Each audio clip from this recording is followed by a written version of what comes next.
مادر بزرگواران، یقینا خیلی سخته برای شما، هم داغ مادر دیدید هم داغ بابا دیدید. امروز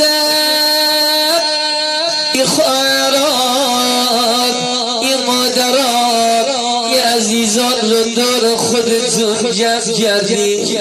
میخواید با زبان بی زبانی بگید بی بابایی سخته، میخواید بگید دنیا بدون بابا دیگه صفا نداره، دنیا بدون پدر و مادر برای بچه ها تیره و تاره. بابا بابا بابا بابا الان 1 سال رفتی و شادی را از خونه ما بردی بابا، بعد چون دلمون خوش بود مامان احیا جان